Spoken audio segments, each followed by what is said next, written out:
yang di surga disembah. Di surga disembah, Kristus Raja yang lahir dalam dunia, dan Maria bundanya. Dalam daging dikenal, firman Allah yang kekal. Dalam anak yang kecil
biarlah kita meresponi perenungan katekismus ini dengan memandang pada keindahan Kristus yang telah kita miliki.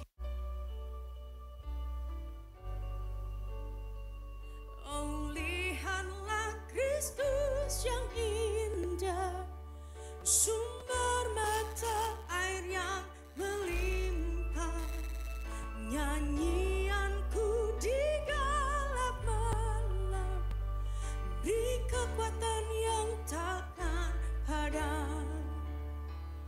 Gunung batu pertahananku, landasan tempatku bertumpu, sobat sejati setiap waktu. Oh Kristus kekasih jiwaku. Pandanglah kepada salibnya, di sana tebusan hidup kita. Oh lihatlah salib yang hina, sumber hidup serahkan nyawa, pertemuan kasih dan keadilan, dan punya Allah dipuaskan, yang mati hapuskan hidupku, bilurnya bawa selamatku. Ku pendosa yang dibenarkan, yang tak layak punya menangkan, yang mati hapuskan hidupku, bilurnya bawa selamatku. Kita semua pendosa yang dibenarkan oleh Dia. Amin. Yang tak layak punya menangkan. Oh, terima kasih Tuhan. Terima kasih. Mari kita pandang kepada domba, anak Allah yang menebus kita. Oh, lihat anak domba Allah, yang bangkit bukti mautlah kalah, bertelut salib dan katakan, Kristus Yesus adalah Tuhan. Dalam hidup takut pun sirna, mati pun Tuhan bersamanya, hingga akhir nafasku hembus, dan ku bawa indahnya Kristus dalam hidup. Dalam hidup takut pun sirna, mati pun Tuhan bersamanya, hingga akhir nafasku hembus, dan ku bawa indahnya Kristus. Hingga akhir nafasku hembus, kan ku bawa indahnya Kristus.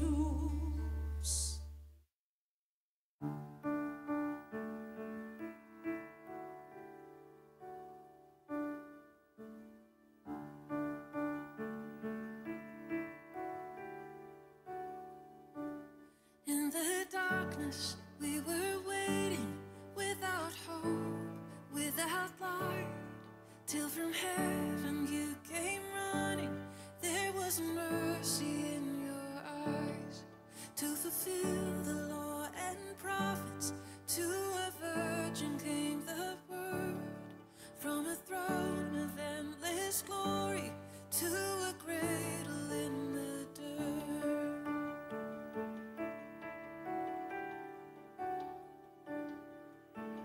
Praise the Father, praise the Son, praise the Spirit, three.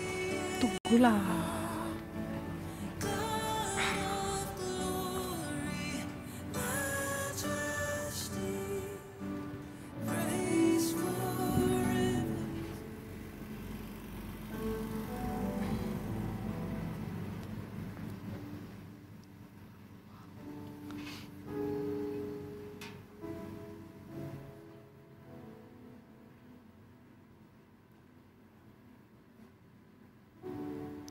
Selamat pagi Bapak Ibu yang terkasih, saya undang kita dalam sikap berdiri. Mari bersama-sama kita mengambil waktu teduh di hadapan Tuhan.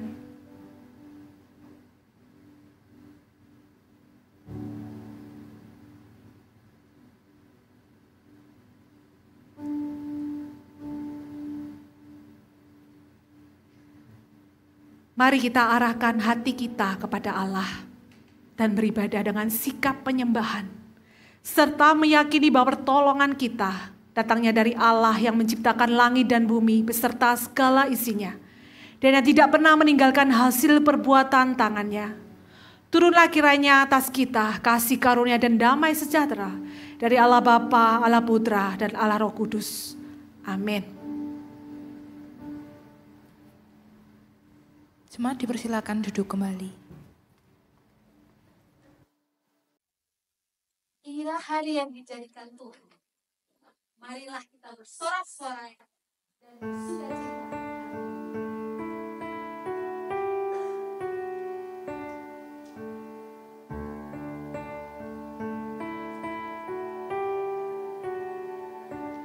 Ku menanti dalam gelap, tiada terang dan harapan.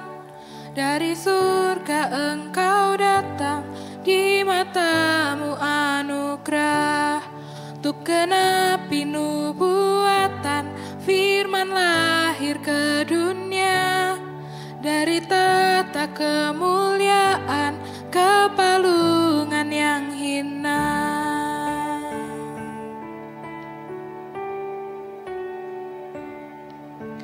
Puji Dia Allah Bapa, Putra Roh Kudus Tritunggal, Allah mulia berkuasa.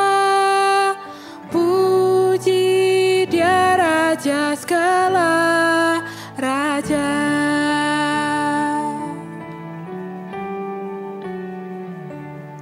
Untuk kerajaan yang akan datang dan menyambut yang hilang. Untuk selamatkan semua ciptaan, Kau rela disalibkan. Meski dalam deritamu, Kau melihat kemenangan. Agar kita diselamatkan, Yesus Dia dikorbankan.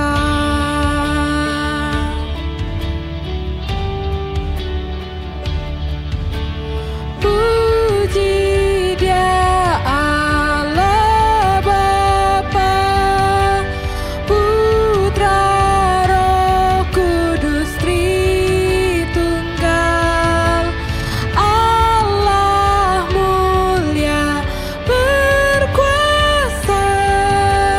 Puji Dia Raja segala raja.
Di fajar saat Kau bangkit, surga hening menunggu.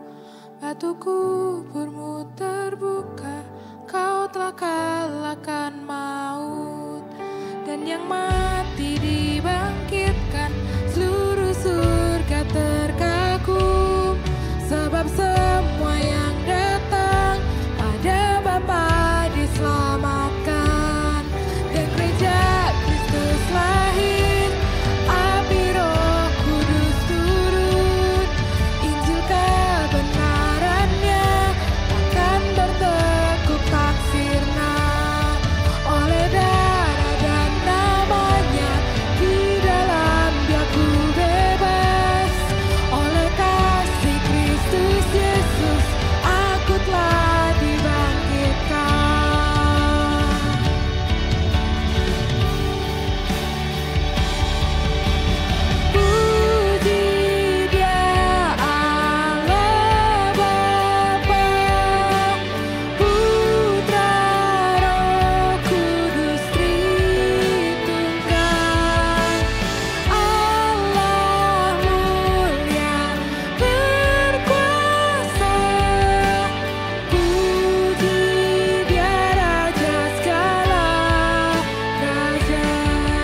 perbuatan kami. Sesungguhnya Tuhan, Engkau mengetahui dan mengenal setiap kami. Ampuni kami Tuhan yang lebih suka hidup dalam kegelapan dan jauh dari persekutuan dengan Engkau. Tuhan, tolong dan mampukan kami untuk terus hidup di dalam terang-Mu. Terima kasih untuk keselamatan yang Kau berikan bagi kami. Terima kasih karena Engkau datang dari tahta kemuliaan-Mu menyelamatkan kami. Terima kasih Tuhan. Kami mau meninggikan Engkau, kami mau memuji dan memuliakan Engkau dalam ibadah kami hari ini. Dalam nama Tuhan Yesus kami angkat doa ini. Amin.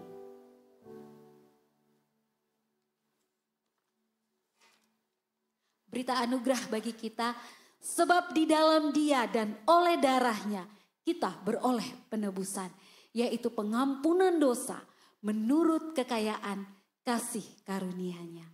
Bapak Ibu jemaat, saya mengundang kita untuk bangkit berdiri, bersama-sama kita akan mengucapkan pengakuan iman Nisea Konstantinopel yang berbunyi demikian. Aku percaya kepada satu Allah, Bapa yang Maha Kuasa, Pencipta langit dan bumi, dan segala yang kelihatan dan yang tidak kelihatan, dan kepada satu Tuhan Yesus Kristus, satu-satunya anak Allah yang diperanakkan dari Bapa sebelum alam semesta, Allah dari Allah, terang dari terang, Allah yang sejati dari Allah yang sejati, sehakikat dengan Sang Bapa, oleh siapa segala sesuatu dicipta, yang untuk kita manusia dan untuk keselamatan kita telah turun dari sorga, dan diinkarnasikan oleh Roh Kudus dari anak darah Maria, dan dijadikan manusia. Ia telah disalibkan juga bagi kita di bawah pemerintahan Pontius Pilatus. Ia menderita dan dikuburkan, dan pada hari ketiga ia bangkit kembali sesuai dengan kitab suci dan naik ke sorga dan duduk di sebelah kanan Bapa.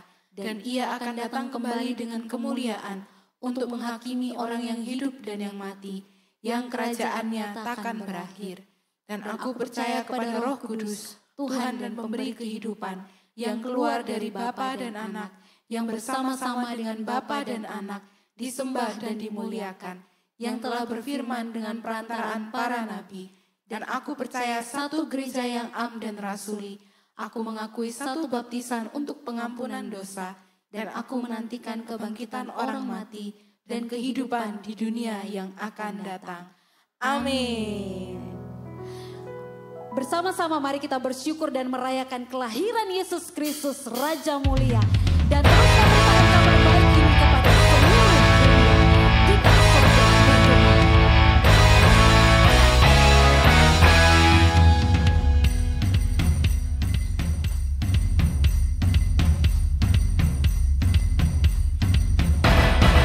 Kita sorga bergema, lahir Raja Mulia, damai dan sejahtera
syukur sebab Raja Mulia telah lahir bagi setiap kita.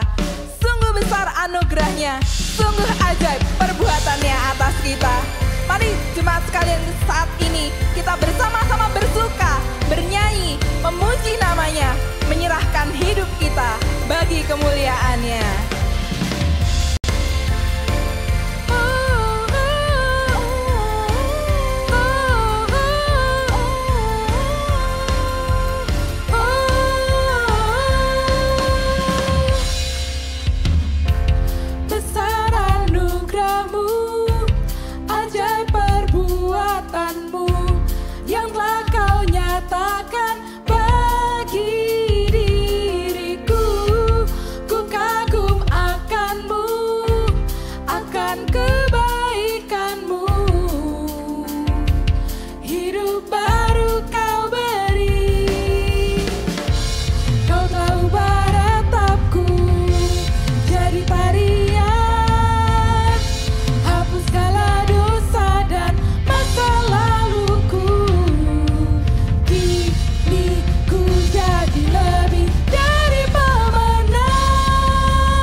Sekali lagi, besar anugerahmu, ajaib perbuatanmu, yang telah kau nyatakan bagi diriku.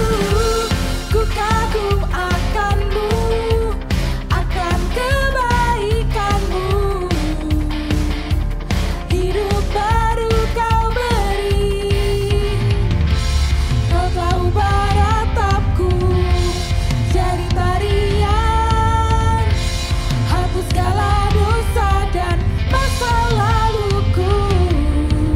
Kini ku jadi lebih dari pemenang. Sekarang ku bersuka, sekarang ku bernyanyi,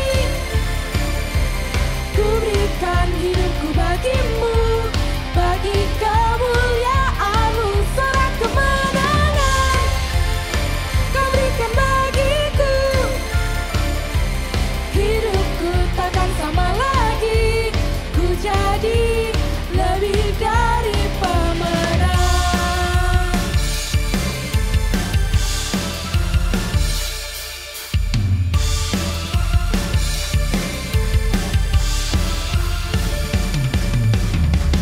Jadi siapa yang ada di dalam Kristus, ia adalah ciptaan baru. Yang lama sudah berlalu dan sesungguhnya yang baru sudah datang. Mari sekali lagi kita bersama-sama bersuka, bernyanyi bagi Tuhan. Sekarang ku bersuka, sekarang ku bernyanyi, ku berikan hidupku bagimu, bagi kemuliaan-Mu, sorak kemenangan Kau berikan bagiku.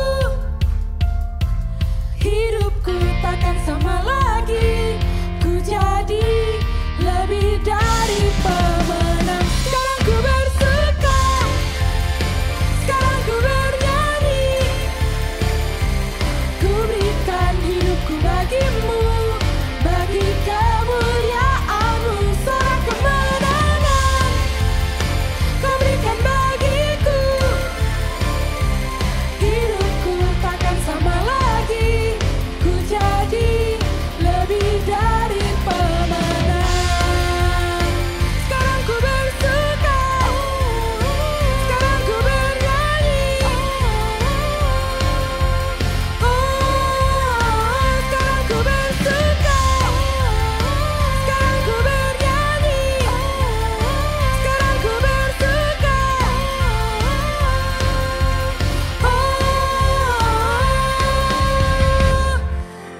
Puji Tuhan, kiranya seluruh hormat dan kemuliaan hanya bagi Tuhan. Jemaat Tuhan, saya persilakan untuk duduk kembali.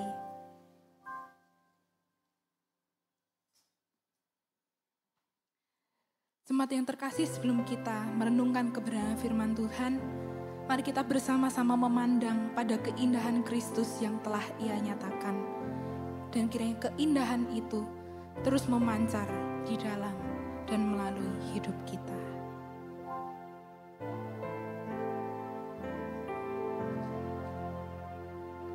Oh, lihatlah Kristus yang indah, sumber mata air yang melimpah, nyanyianku di gelap malam, beri kekuatan yang takkan padam. Gunung batu pertahananku, landasan tempatku bertumpu, sobat sejati setiap waktu, oh Kristus kekasih jiwaku.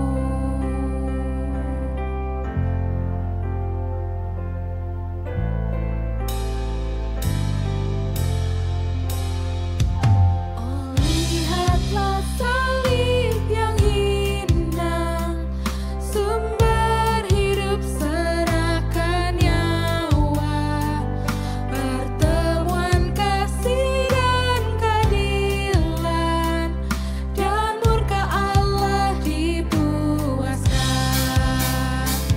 Ya mati hembuskan hidupku, bilurnya bawa selamatkanku, ku pendosa yang dibenarkan, yang tak layak pun Dia menangkan. Ya mati hembuskan hidupku, bilurnya bawa selamatkanku, ku pendosa yang dibenarkan, yang tak layak pun Dia menangkan.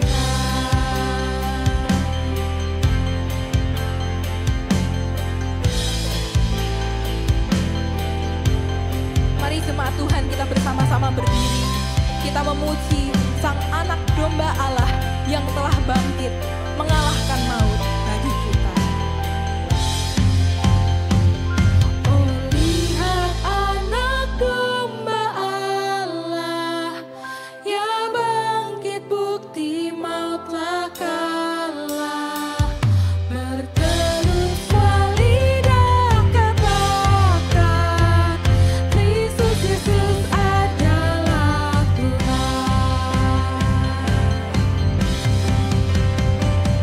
Dalam hidup takut pun sirna, mati pun ku kan bersamanya, hingga akhir nafasku hembus, biar ku bawa indahnya Kristus. Dalam hidup takut pun sirna, mati pun ku kan bersamanya, hingga akhir nafasku hembus, biar ku bawa indahnya Kristus. Hingga akhir nafasku hembus, biar ku bawa indahnya Kristus.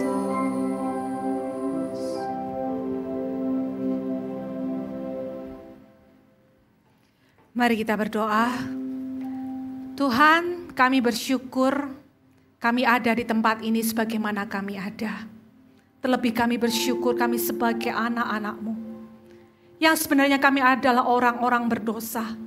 Tetapi Engkau melayakkan kami. Yang seharusnya memang kami tidak layak, tetapi Engkau memenangkan kami. Kristus itulah bagian kami. Dan biarlah hidup mati kami hanya bagi Kristus.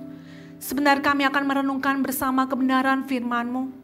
Tuhan tolong kami supaya kami mengerti akan kasih-Mu yang begitu besar kepada kami. Dan bagaimana seharusnya kami membalas kasih-Mu. Terima kasih ya Tuhan, berbicaralah kepada kami. Kami siap untuk mendengar. Dalam nama Tuhan Yesus kami sudah berdoa. Amin. Silakan duduk Bapak Ibu. Shalom Bapak Ibu, saudara-saudara yang terkasih di dalam Tuhan. Sungguh bersyukur hari ini kita sudah memasuki minggu kedua Desember. Kali ini kita akan merenungkan sebuah tema yaitu tentang berita Natal yang pertama.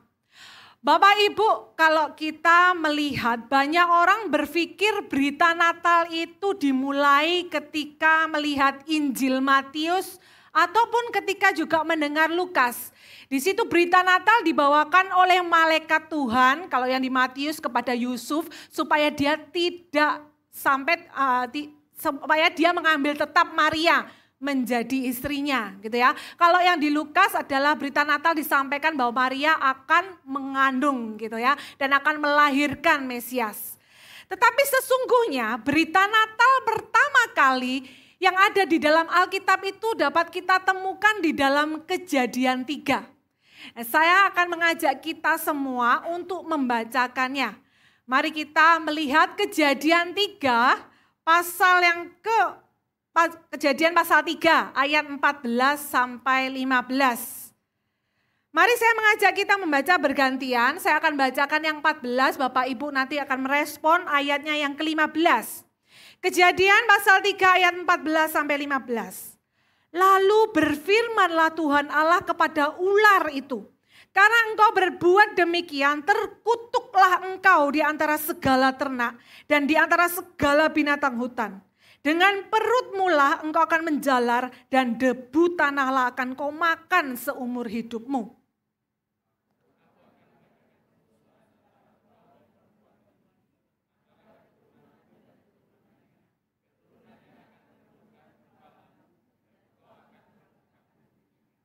Inilah berita Natal yang pertama yang terdapat khususnya di ayat yang ke-15. Bapak Ibu, Allah yang kita sembah dan percayai itu adalah Allah yang beranugerah. Kalau kita melihat seluruh kisah di dalam Alkitab, baik itu perjanjian lama maupun perjanjian baru, kita akan menemukan satu tema yang sama. Allah yang penuh dengan anugerah terhadap manusia yang berdosa. Hal ini kita dapat lihat ketika kisah Kejadian, ini adalah kisah kejatuhan manusia dalam dosa. Ketika manusia jatuh di dalam dosa, apa yang dilakukan Allah? Allah mencari manusia berdosa, lalu Allah membuatkan pakaian dari kulit binatang. Itu yang Allah lakukan. Walaupun mungkin berkatnya tidak seperti semula, keadaannya tidak seperti sedia kala, tetapi Allah tetap menjanjikan bahwa Hawa masih bisa melahirkan, itu adalah berkat. Lalu Adam bisa mengelola tanah yang akan mengusahakan baginya. Ini adalah berkat. Dan di tengah semua kebaikan Allah itu, kita melihat bahwa salah satu dari wujud kasih karunia Allah dalam kejatuhan manusia ini adalah pemberian janji tentang keturunan perempuan yang akan meremukkan kepala ular. Ini tadi yang kita baca di dalam ayat yang ke-15. Keturunanmu akan meremukkan, gitu ya, kepala ular, sedangkan keturunan perempuan akan meremukkan tummitnya. Nah, Kejadian 3 ayat 15 itulah janji dari kasih karunia Allah. Dan di dalam teologi, dalam bahasa Latin yang dikenal disebut dengan proto-evangelium. Yang berarti protos itu adalah pertama, evangelion itu adalah Injil. Jadi artinya adalah Injil yang pertama, kabar baik yang pertama. Bapak Ibu, janji yang terdapat dalam Kejadian 15 ini memberikan kita akan pelajaran atau kebenaran penting. Dan hari ini kita akan belajar setidaknya ada 3 kebenaran penting tentang cara kerja Allah di dalam keselamatan. Nah, yang pertama mari kita perhatikan. Yang pertama adalah anugerahnya selalu mendahului akan hukumannya. Sekali lagi, anugerahnya selalu mendahului hukumannya. Konteks di dalam ayat 15, Kejadian 3:15, ini tidak bisa kita pisahkan di dalam ayatnya yang sebelum dan sesudah. Ayat yang sebelum 14:15 ini adalah konteks di mana Allah mengutuk ular. Lalu 16 sampai 19 itu adalah hukuman Allah terhadap manusia yang jatuh dalam dosa. 15 ada di tengah-tengah mengutuk ular dan memberi hukuman. Dan kita lihat bahwa Tuhan memberikan janji atau berita Natal ini diucapkan sebelum menyatakan hukuman kepada manusia. Disinilah makanya kita melihat bahwa kasih karunia Allah itu mendahului keadilannya. Anugerahnya itu selalu mendahului hukumannya. Kebaikannya selalu mendahului kebenarannya. Kalau boleh saya katakan, kasih Allah itu lebih berlimpah daripada dia menekankan akan hukuman terhadap manusia berdosa. Kita akan bersama juga lihat di dalam Keluaran, ini adalah kisah ketika Tuhan menampakkan kemuliaannya di depan Musa. Dan peristiwa ini adalah peristiwa setelah bangsa Israel mereka jatuh dalam dosa, yaitu menyembah lembu emas. Dan Tuhan berkata demikian, berjalanlah Tuhan lewat dari depannya dan berseru, Tuhan, Tuhan Allah pengasih dan penyayang, panjang sabar dan berlimpah kasih setianya. Yang meneguhkan kasih setianya kepada beribu-ribu orang yang mengampuni kesalahan, pelanggaran dan dosa baru, tetapi tidaklah sekali-kali membebaskan orang yang bersalah dari hukuman. Ini yang saya katakan Bapak Ibu, Tuhan selalu melihatkan anugerahnya sebelum penghukumannya. Dari kisah ini pun telah jelas terlihat. Dan kita lihat ini salah satu contoh di dalam perjanjian lama. Di dalam perjanjian baru yang terdapat di dalam Yohanes pasalnya yang pertama ayat 14. Firman itu telah menjadi manusia dan diam di antara kita. Dan kita telah melihat kemuliaannya, yaitu kemuliaan yang diberikan kepadanya sebagai anak tunggal Bapa. Penuh kasih karunia dan kebenaran. Sekali lagi kita melihat hal yang sama. Kasih karunia mendahului kebenaran. Allah yang kita sembah itu Allah yang panjang sabar dan berlimpah kasih karunia. Tidak seperti kesabaran manusia. Orang sering bilang kesabaran manusia itu setipis tisu. Sudah setipis tisu yang dibagi lagi gitu katanya ya. Jadi tidak ada sabarnya. Tapi Allah itu panjang sabar. Coba perhatikan jikalau seandainya Allah berlaku menegakkan disiplin dulu, baru setelah itu kasih, apa yang kira-kira terjadi? Pasti dari setiap kita mungkin sudah habis dari dulu ya. Setiap kita salah dihukum, setiap kita salah rasanya udah lebih baik mati saja mungkin gitu ya. Kan ada terus hukuman-hukuman, tetapi kita melihat Allah itu penuh kasih karunia. Berkali-kali kita memberontak, berkali-kali kita melawan Allah. Tidak segera dia langsung memberikan hukuman kepada kita. Beda halnya kalau kita mengingat ketika kita masih duduk di dalam zaman sekolah. Kita lihat bagaimana sekolah begitu sangat disiplin. Dengan setiap deretan aturan yang diberikan kepada siswa.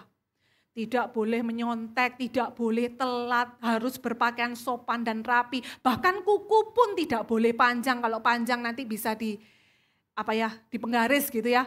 Dan lain sebagainya, di sekolah tidak boleh tidur, harus mendengarkan guru dan lain sebagainya. Begitu aturan dibuat dengan sebegitu jelasnya. Ketika murid melanggar, apa yang terjadi? Murid itu dipanggil dan diberikan list gitu ya. Kamu sudah melakukan pelanggaran ini. Biasanya ada sekolah tertentu kalau pelanggarannya entah 50 atau apa yang kecil-kecil itu nanti kalau sudah sampai itu dia akan dikeluarkan. Bahkan ada larangan kalau menyontek ketahuan 3 atau sampai 5 kali dia langsung dikeluarkan dari sekolah. Bapak Ibu kalau Allah diterapkan seperti itu, apa yang akan terjadi dengan kita? Pasti dia akan menciptakan umatnya yang legalis. Takut kepada Allah. Dia menaati segala peraturan karena takut dihukum Allah. Bukankah ketika kita menjadi siswa, kita taat aturan, kita takut telat sekolah, kita takut menyontek supaya kita nggak dihukum guru. Kalau Allah memperlakukan itu, pasti yang terjadi bahwa kita kepada Allah taat hanya berdasarkan rasa takut. Allah tidak ingin umatnya ketakutan terhadap dia. Dari awal Allah menciptakan kita, Allah ingin menjalin relasi dengan kita. Dia ingin hubungan yang dekat, intim dengan manusia ciptaannya. Sehingga begitu sabar dan luar biasanya Allah. Kalau saya umpamakan kasih Allah itu seperti perumpamaan anak yang hilang. Anak ini dibiarkan, menghabiskan, berfoya-foya. Setelah dia sadar, waduh enak ya tinggal di kehidupan orang tuaku. Dan dia kembali, dia bilang apa? Ayah jadikan aku aja hambamu. Karena ketika dia jadi hamba, makan makanan babi pun dia tidak boleh. Dia mengingat di masa di mana dia bersama dengan ayahnya. Hamba-hamba ayahnya pun makan enak. Jadi dia katakan, aku jadi hamba gak apa-apa. Tapi apa yang dilakukan oleh ayahnya? Dia menyambut, merangkul, memberikan jubah, memberikan pesta yang luar biasa. Bapak Ibu, saya mengingat kisah hidup saya. Saya bukanlah orang yang terus berlempeng, jalan lurus Allah, menaati, walaupun kelihatan baik-baik ya. Ada kalanya di dalam kehidupan saya serong, memberontak, melawan Allah. Kenapa? Ini tidak sesuai yang saya harapkan Tuhan. Aku mengikuti engkau, tapi aku tidak senang gitu ya. Jadi ada kalanya perintah Tuhan tidak dengan suka hati saya lakukan. Tapi apa yang dilakukan Tuhan? Tuhan tidak langsung datang, oh dihukum, dicambuk, disuntik, diapain gitu ya.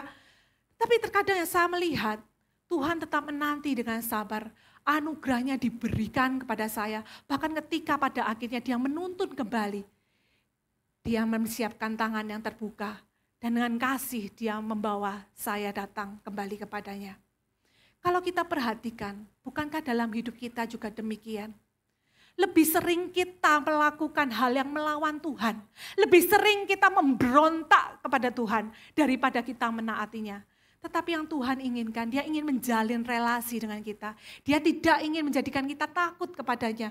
Tetapi kita taat karena kita dikasihi dan mengasihi dia. Jadi pelajaran yang penting bahwa ketika Tuhan tahu manusia berdosa, Allah mencari Adam. Bukan hanya sekedar mencari, dia juga membuatkan pakaian dari kulit binatang. Dan sampai sebelum dia menghukum pun, dia memberikan, aku akan menyelamatkan manusia. Itu yang pertama. Yang kedua, kebenaran penting yang kedua adalah Allah menyelesaikan sumber persoalan. Sejak manusia jatuh di dalam dosa, manusia menemui berbagai masalah dalam kehidupannya. Kita lihat Adam dan Hawa ketika dia jatuh dalam dosa. Dia tidak seperti Allah, tapi dia lebih melihat dirinya. Loh, kok telanjang? Dia melihat dirinya malu, dia penuh ketakutan, kehinaan, dan merasa terasing. Padahal sebelumnya bersama Allah dia dekat. Bersama Allah dia bisa berkomunikasi. Tapi saat itu, walaupun sebelahnya juga telanjang, tetapi ketika dia makan dan jatuh dalam dosa, dia mendapati dirinya malu, hina, dan terasing. Solusi yang Tuhan lakukan yaitu tadi, Allah mencari dan memberikan. Tetapi lebih dari sekedar Allah mengatasi akibat dosa Bapak Ibu. Allah menyelesaikan sumber persoalan, yaitu iblis yang ada di balik ular. Ular ini bukan sekedar ular biasa, memang dia binatang ular. Tetapi di balik ular, di dalam Wahyu dikatakan ular ini adalah gambaran iblis gitu ya. Jadi ada iblis yang berada di balik ular dan Tuhan berjanji dia akan mengalahkan iblis yang sempat menggoda dan membuat manusia akhirnya melawan kepada Tuhan. Kutukan terhadap ular ini Bapak Ibu mencerminkan apa yang akan terjadi pada iblis nantinya. Kalau kita perhatikan kembali dalam Kejadian 3 ayat 14, di situ ular itu dikutuk akan makan debu. Ini menyiratkan adanya kekalahan dan kehinaan. Seperti halnya Mika 7 ayat 17, biarlah mereka menjilat debu seperti ular, seperti binatang menjalar di bumi. Biarlah mereka keluar dengan gemetar dari kubunya dan datang kepada Tuhan Allah kami dengan gentar, dengan takut kepadamu. Jadi setiap kali kita melihat ular yang merayap, disitulah sebenarnya kita bisa melihat apa yang terjadi pada iblis. Nasib yang terjadi pada iblis ya seperti demikian. Kerasnya peringatan ini sampai-sampai di dalam Yesaya dikatakan bahwa ketika nanti pemulihan segala sesuatu gitu ya, dunia baru, segala sesuatu. Nanti binatang-binatang karnivora ini akan berubah pola makannya. Dulu makan daging tapi dikatakan makan rumput gitu ya. Tetapi yang enggak berubah adalah ular. Ular akan tetap makan debu. Walaupun nanti di dalam pemulihan segala sesuatu, ular ini bukan binatang yang menakutkan lagi. Tetapi gambaran tentang kehinaan dan kekalahan ini tetap melekat pada dirinya. Bapak Ibu yang terkasih di dalam Tuhan, bagaimana kita menjalani hidup? Memang Tuhan sudah mengalahkan iblis. Di kayu salib dia sudah mengalahkan kuasa iblis, sehingga dikatakan di manakah sengatmu gitu ya. Sengatmu telah dikalahkan. Tetapi sesungguhnya kita masih berada pergumulan di dunia ini, peperangan terus melawan dengan kekuatan daripada iblis. Iblis selalu melancarkan serangan untuk menyesatkan. Iblis selalu merancanakan bagaimana umat Tuhan melawan Tuhan, berbuat dosa, meninggalkan Tuhan. Iblis terus melakukan serangan, penganiayaan supaya umat Tuhan merasa menderita dan akhirnya meninggalkan Tuhan. Iblis akan selalu mengencarkan. Apa yang kita lakukan? Ketika kita melihat hidup kita yang penuh dengan kesulitan dan penderitaan, mari kita ingat, iblis itu sudah dikalahkan oleh kuasa Yesus. Iblis itu sudah diremukkan. Hanya memang menunggu waktunya. Dia akan total dan final dikalahkan di dalam wahyu di akhir zaman. Semasa kita hidup di dunia, jangan pernah takut. Jangan pernah kalah terhadap kuasa si setan. Karena Tuhan sendiri menjanjikan sudah kemenangan. Kita adalah anak-anak yang lebih dari pemenang. Sehingga dikatakan siapakah yang akan memisahkan kita dari kasih Allah? Penderitaankah? Kesesakankah? Ketelanjangan? Penganiayaan dan lain sebagainya. Karena sesungguhnya tidak ada yang bisa memisahkan kita. Iblis tidak punya kuasa apapun. Ini pelajaran yang kedua. Lalu pelajaran kebenaran yang ketiga tentang cara Allah menyelamatkan kita. Yaitu Allah berkarya dalam sebuah proses. Kebenaran ini kebenaran yang sangat luar biasa. Allah itu tidak dibatasi oleh waktu, Bapak Ibu. Allah itu di luar waktu, Allah itu melampaui segala sesuatu. Tetapi yang menarik di sini, demi keselamatan manusia, Allah membatasi dirinya dalam sebuah proses. Bagaimana ini kita lihat proses? Ada dua hal. Yang pertama, akan ada permusuhan antar generasi. Yang kedua, proses yang mengalahkan ular adalah keturunan perempuan. Nah, nanti kita akan bahas satu demi satu. Kalau kita perhatikan sebenarnya, ketika ular ketahuan di baliknya ada iblis, yang bisa dilakukan Allah seketika itu bisa saja Tuhan mematikan ular itu. Tuhan langsung menghabisi iblis itu. Dan mungkin langsung menghukum manusia, tetapi Tuhan gak lakukan itu. Karena dia lihat kepada kita sebagai manusia yang dikasihnya. Dan dia mau membatasi dirinya, Allah yang tidak terbatas membatasi dirinya dalam sebuah proses. Apa artinya dalam sebuah proses? Yang pertama, akan ada permusuhan antar generasi. Kejadian 4 mengisahkan tentang permusuhan antara Kain dan Habel. Waktu Tuhan berkata di dalam ayat 15, aku akan mengadakan permusuhan antara engkau dan perempuan ini. Antara keturunanmu dan keturunannya. Ya. Jadi di sini sudah digenapi bagaimana ini adalah permusuhan antara Kain dan Habel. Dalam 1 Yohanes 3:12 dikatakan begini. Kain yang berasal dari si jahat dan yang membunuh adiknya. Dan apakah sebabnya ia membunuhnya? Sebab segala perbuatannya jahat dan perbuatan adiknya benar. Membunuh Habil bukanlah kejahatan Kain yang pertama, Bapak Ibu. Di situ sudah jelas dikatakan karena perbuatan si Kain ini jahat. Sedangkan perbuatan adiknya itu benar. Kain itu berasal dari si jahat. Dengan kata lain, Kain ini keturunan daripada iblis. Kita lihat lagi konteksnya ketika Kain dan Set. Di sini Kain dan keturunannya mewakili keturunan ular tadi yang dibilang permusuhan keturunanmu dan keturunan perempuan. Lalu Set dan keturunannya mewakili keturunan perempuan. Terus permusuhan terjadi, selang menyelang terus. Dan Set dikatakan dia pengganti Habel.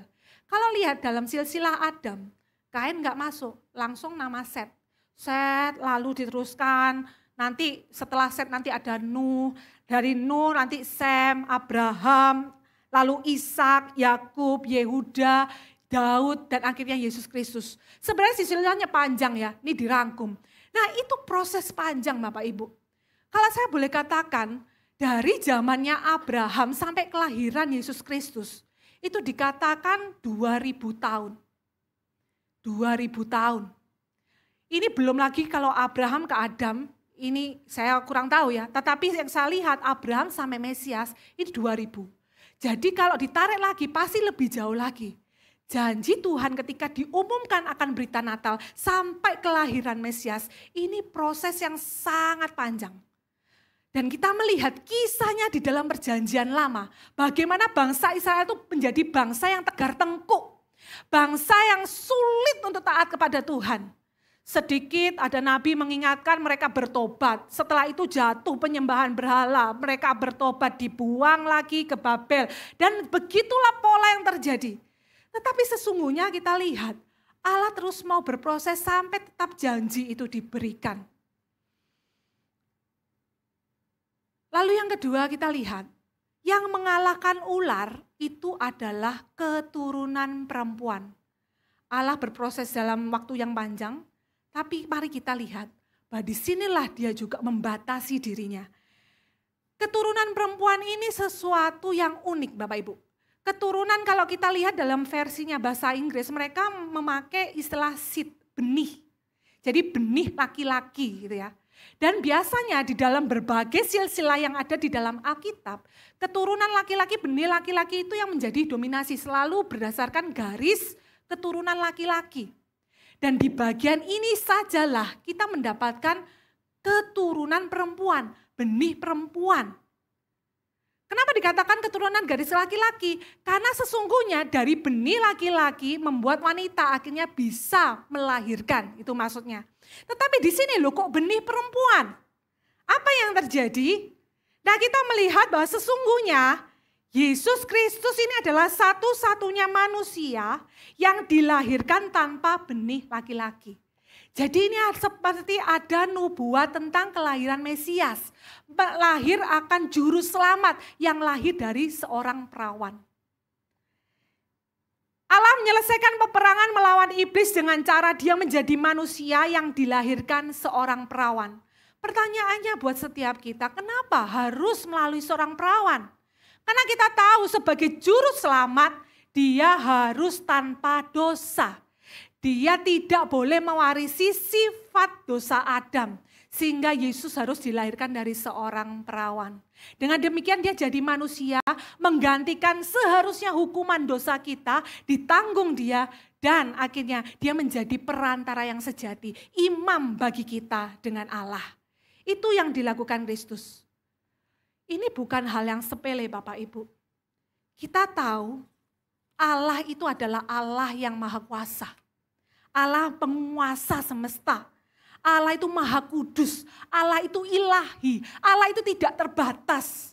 Tetapi dia membatasi dirinya. Dia harus datang ke dunia yang rusak. Dia harus menjadi manusia yang penuh dengan keterbatasan, pergumulan dan penderitaan.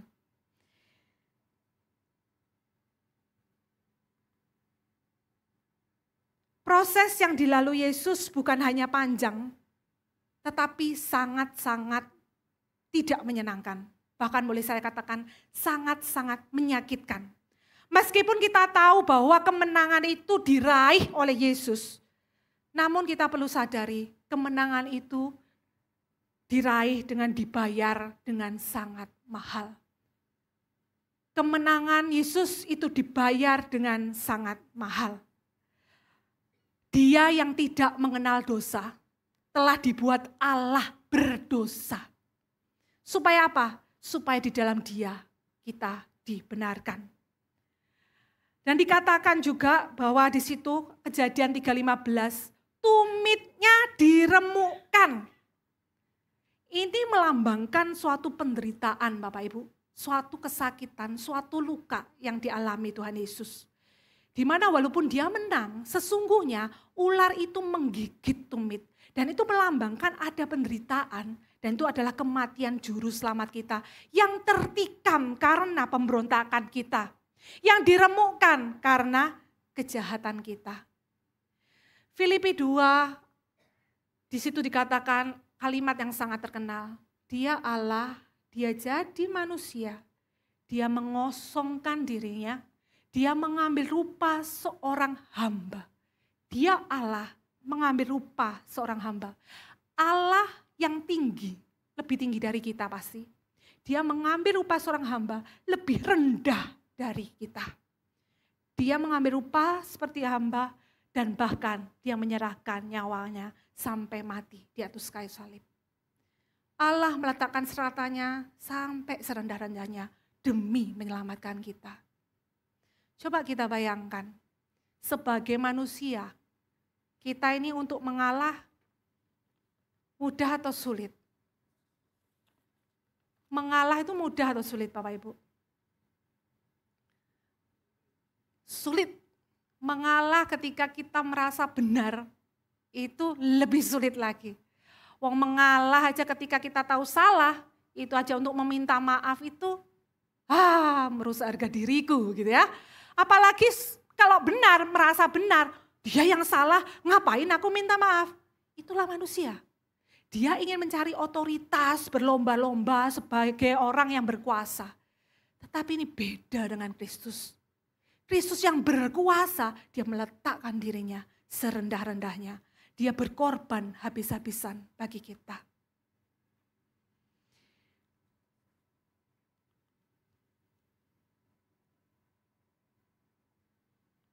Oke. Kalau sekarang kita menikmati anugerah keselamatan melalui Kristus itu Bapak Ibu. Itu sebenarnya hasil dari sebuah proses keselamatan yang sangat panjang dan menyakitkan. Tetapi di dalam semuanya itu, Allah tetap bersabar dalam semua prosesnya. Kristus telah bersabar sampai kesudahannya. Yang ingin saya pertanyakan bagi setiap kita, jikalau Allah itu selalu bersabar, prosesnya panjang. Kita hidup, ini tadi kalau ditarik ya, Abraham sampai Mesias dilahirkan ini 2000. Mesias sampai zamannya sekira kita ini 2000. Itu aja sudah 4000 tahun. Kesabaran Tuhan itu luar biasa. Prosesnya panjang dengan jatuh bangunnya manusia yang berdosa. Kalau kita lihat bagaimana kita jadi pengikut Tuhan. Proses di dalam hidup kita, katakan bahwa hidup kita 70, kalau kuat 80 tahun, kata Musa di dalam Mazmur. Ada yang lebih bawah 60 gitu ya. Hanya waktu 60 dibanding ini katakan rentang 4000 tahun. Proses yang sangat panjang dan bahkan Tuhan Yesus sendiri melalui dengan proses yang sangat menyakitkan. Tapi dia lakukan semuanya karena mengasihi kita. Pertanyaannya, kasih kita kepada Tuhan itu sebesar apa? Di dalam proses kehidupan kita, bukankah kita seringkali juga seperti Adam? Tidak mencari Tuhan ketika jatuh dalam dosa, bukan hanya tidak mencari Tuhan tetapi malah menyalah-nyalahkan Tuhan. Itulah yang terjadi dalam diri kita. Ketika ada di dalam segala sesuatu, kita cenderung untuk menyalahkan Tuhan, kita cenderung untuk melawan Tuhan. Kita nggak mau berproses untuk kebaikan kita. Mari kita belajar dari sini. Allah sendiri melalui segala prosesnya untuk mendapatkan kita. Kasih yang kita pelajari tadi, dia berlimpah dengan kasih karunia. Seharusnya menjadikan kita untuk Tuhan bersyukur aku. Punya Allah yang begitu mengasihi aku. Allah yang begitu mencintai aku. Bahkan dikatakan ia yang tidak menyayangkan anaknya untuk mendapatkan kita. Kita tuh apa? Kita tuh sampah sekali lagi saya katakan. Tetapi Allah datang menyelamatkan kita. Minta pemusik untuk mengiringi, saya ingin membacakan sebuah kutipan tulisan dari seorang yang bernama Augustinus dari Hippo. Ini adalah tulisannya yang sudah diterjemahkan. Dia mengatakan demikian. Pencipta manusia menjadi manusia. Dia, penguasa bintang-bintang, harus menyusui di dada ibunya. Sang roti hidup harus rela menjadi lapar. Sang mata air harus rela untuk menjadi haus. Sang terang harus rela untuk tidur. Sang jalan harus merasakan lelah dalam perjalanannya. Sang kebenaran dituduh atas ketidakbenaran. Sang guru dipukuli dengan cambuk. Sang pondasi yang terkokoh rela digantung di atas kayu salib. Sang kekuatan itu rela menjadi lemah. Sang penyembuh rela untuk dilukai dan merasakan sakit. Sang pencipta kehidupan rela untuk mati kehilangan hidupnya. Kristus menjadi manusia. Kristus yang paling memahami dan mengerti segala sesuatu yang kita hadapi. Mungkin saat ini kita bergumul dengan banyak masalah. Bergumul terus dengan berhala kita. Kita memberi makan berhala. Kita gak mau taat kepada Tuhan. Kita merasa dulunya dihina. Kita merasa dilecehkan. Kita merasa dikhianati. Kita merasa diperlakukan tidak adil. Kita merasa kesepian, kita merasa kekhawatiran. Tapi sesungguhnya Allah itu jadi manusia. Dia turut serendah-rendahnya untuk mengalami apa yang kita rasakan. Penderitanya jauh lebih menyakitkan daripada apa yang kita rasakan. Inilah kekuatan dan penghiburan kita. Kita yang punya pergumulan dalam masalah. Yesus tahu perasaan kita. Yesus tahu betapa sakitnya itu. Dan di tengah itu mari kita bersyukur, Tuhan. Ketika aku hanya mendapatkan secuil disakiti orang, dikhianati, diperlakukan tidak adil. Tapi itu yang kau rasakan untuk mendapatkan aku. Begitu engkau sayang kepadaku. Mari kita berdoa. Saya ingin kita merenungkan kembali. Natal adalah kabar sukacita. Kabar yang luar biasa. Tuhan Allah yang rela menjadi manusia, Allah yang tidak terbatas itu mau dibatasi demi untuk menyelamatkan kita. Allah yang berlimpah anugerah, Dia yang mendahulukan kasih-Nya daripada hukumannya. Seharusnya membuat kita saat ini, aku bersyukur aku menjadi anak-Mu Tuhan. Dan biarlah ini membuat kita tambah setia, tambah mengasihi Tuhan, tambah bersandar kepada Tuhan, tambah berharap kepada Tuhan. Karena segala sesuatu tantangan di depan, jangan kita takut karena kita dibuat Tuhan lebih dari pemenang. Iblis itu sudah dikalahkan. Bapa, terima kasih untuk kebenaran firman-Mu pagi hari ini. Berita Natal yang sungguh-sungguh sangat menghibur kami. Berita Natal yang menjadi kekuatan bagi setiap kami. Kami bersyukur Allah yang mau jadi manusia. Allah yang tidak menyayangkan anaknya dengan rela untuk membatasi dirinya, menanggung segala siksa derita untuk menyelamatkan kami. Biarlah ini terus kami ingat Tuhan, Kristus adalah bagian berharga di dalam hidup kami. Yang tidak boleh digantikan oleh yang lain, berhala-berhala yang lain. Biarlah Kristus itu sungguh-sungguh jadi Allah kami, bagian hidup kami. Dan kami mau hidup dan mati bagi Kristus. Terima kasih firman-Mu sudah berhenti. Tapi biarlah firman-Mu terus akan meneguhkan, menguatkan, menghibur setiap anak-anak-Mu di tempat ini. Hanya dalam nama Tuhan Yesus kami sudah berdoa. Amin. Saya kembalikan pada LB.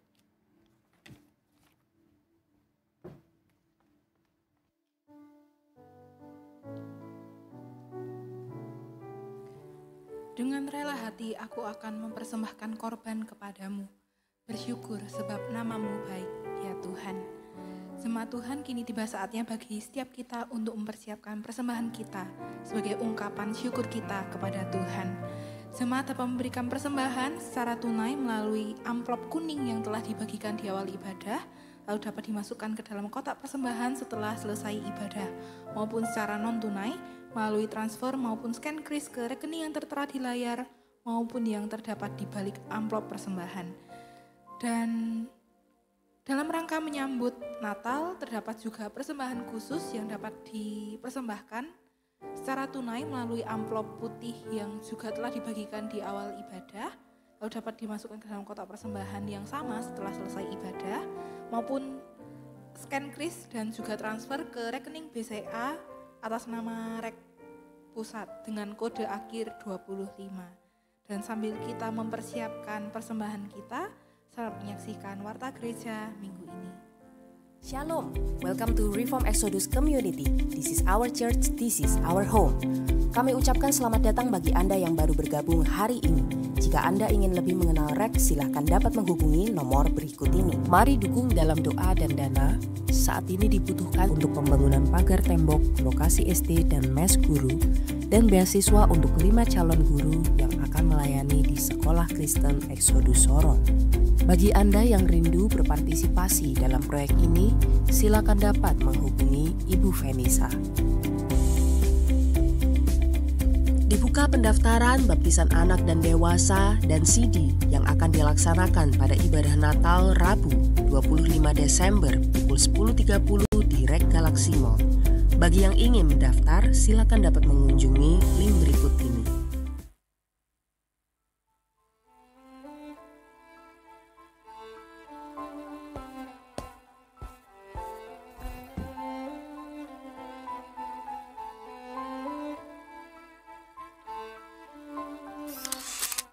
Awalnya saya merasa takut dan bingung.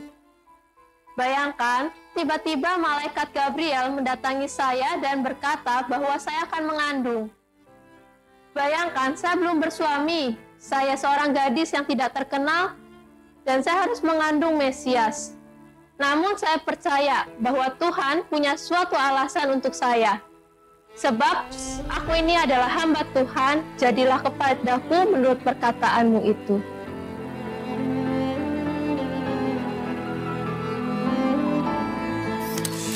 Iman, Tuhan memanggil saya untuk menjadi terang dunia. Lalu, mengapa saya harus menolaknya? Terkadang Tuhan memakai orang yang terkecil untuk melakukan hal yang terbesar. Dan untuk meresponi hal itu, saya mau menjadi alatnya. Dan Tuhan memakai saya, orang yang terkecil yang tidak dikenal, untuk menjadi alatnya yang besar.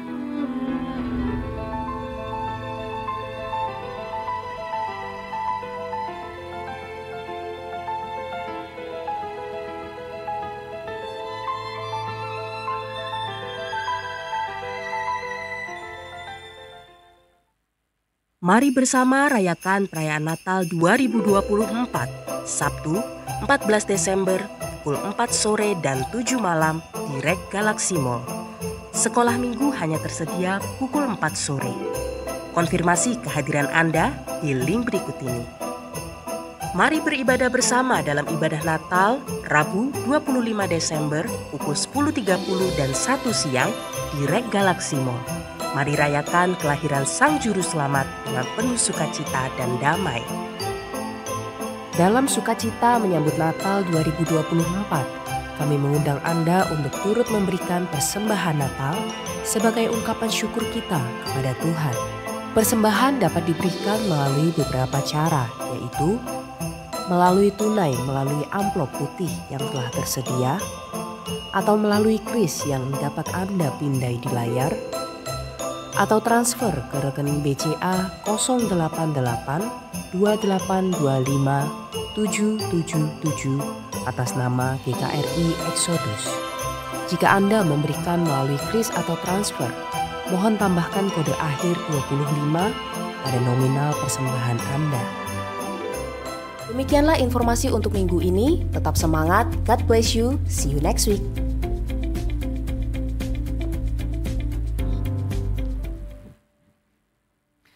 beberapa pengumuman yang perlu kita perhatikan bersama. Yang pertama, perayaan Natal 2024 yang akan dilaksanakan Sabtu depan ini tanggal 14 Desember. Mari segera Bapak Ibu yang belum mendaftar, silakan daftar lewat web ya. Pendaftaran akan ditutup tanggal 12 hari Kamis. Dan tolong partisipasinya segera supaya panitia tidak kebingungan di dalam mereka mempersiapkan segala sesuatunya supaya demi kenyamanan bersama. Mereka akan menyiapkan kursi maupun juga konsumsi dan lain sebagainya. Mari kita membantu mereka dengan segera daftarkan diri. Lalu yang kedua, ibadah Natal. Ibadah Natal 2024 akan diadakan pada Rabu 25 Desember. Ini akan diadakan juga 2 kali seperti perayaan Natal. Jam 10:30 dan jam 1. Ini yang ibadah Natal 25 Desember. Dan di situ ada baptisan anak, dewasa dan DCD di ibadah Natal yang KU pertama. Namun yang dewasa CD ini wajib menyelesaikan MSK secara tuntas baru bisa dibaptis atau DCD. Yang selanjutnya ada perayaan Natal sekolah minggu dengan tema The Lost Sheep. Nah, tolong dikirimkan anak-anaknya, diantar mereka untuk bersama-sama merayakan Natal tanggal 20 Desember di tempat ini jam 4 sore.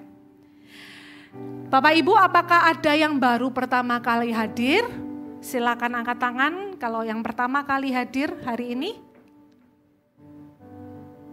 Kalau tidak ada, saya mengundang kita dalam sikap berdiri, kita akan masuk dalam pokok-pokok doa. Mari kita akan mendoakan yang pertama, kita doakan persiapan perayaan Natal. Kita berdoa buat panitia, buat acara dan semuanya kita doakan. Dan yang kedua, untuk penghitungan suara pilkada yang masih berlangsung. Mari kita berdoa. Tuhan, terima kasih pagi hari ini kami boleh beribadah kepadamu. Kami boleh memuji, memuliakan dan mendengarkan firman-Mu. Dan kami juga sudah memberikan persembahan.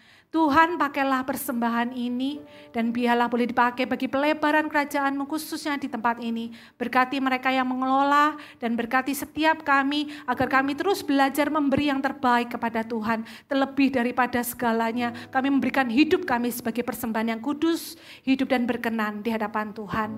Bapa, kami datang kepadamu, kami mau menyerahkan tuh perayaan Natal hari Sabtu mendatang. Kami berdoa untuk setiap panitia yang mempersiapkannya. Biarlah Tuhan memberikan mereka kesehatan, berikan mereka hikmat, berikan mereka pertolongan untuk mengurus segala sesuatunya. Dan berkati setiap kami yang akan menghadirinya. Biarlah kami dengan penuh sukacita menyambut Natal. Berita yang sungguh luar biasa kami dapatkan dan tentunya yang dapat juga kami bagikan kepada orang-orang di sekeliling kami. Kami juga berdoa ya Bapak, kami berdoa, kami bersyukur jikalau pilkada boleh berjalan dengan baik dan lancar.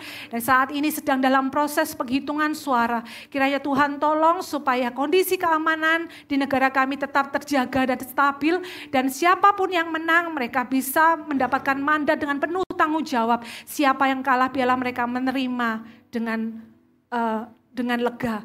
Tuhan, kami berdoa berkati pemerintahan kami supaya mereka tetap menjadi pemerintahan yang takut akan Tuhan. Mereka bertanggung jawab dan memajukan kesejahteraan masyarakat. Terima kasih Bapak, inilah doa kami yang jauh daripada sempurna. Dan kami percaya Tuhan jauh memberikan yang lebih baik dari apa yang kami doakan. Hanya dalam nama Tuhan Yesus kami sudah berdoa. Amin.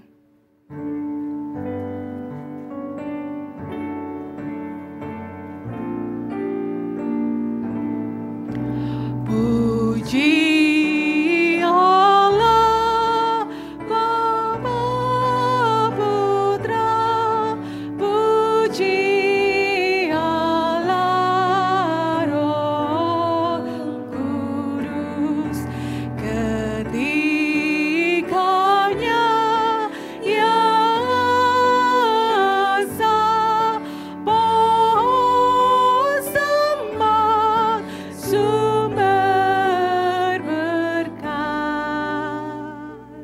jemaat yang dikasih Tuhan, kita yang sudah dibekali hari ini di tempat ini, Tuhan mengutus kita kembali ke tengah-tengah dunia dan terimalah berkat daripadanya. Kiranya Allah Bapa memberkati dan melindungi kita. Kiranya Yesus Kristus menyinari wajah kita dan memberi kita kasih karunia.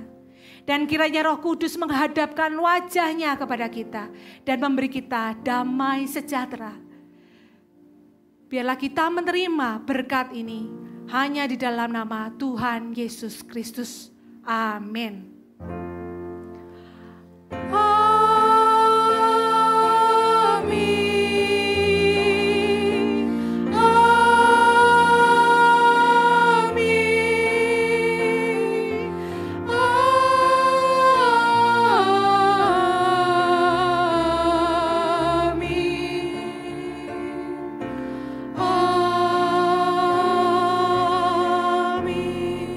Bapak Ibu silakan duduk, silakan mengambil saat teduh. Ibadah kita selesai, Tuhan memberkati.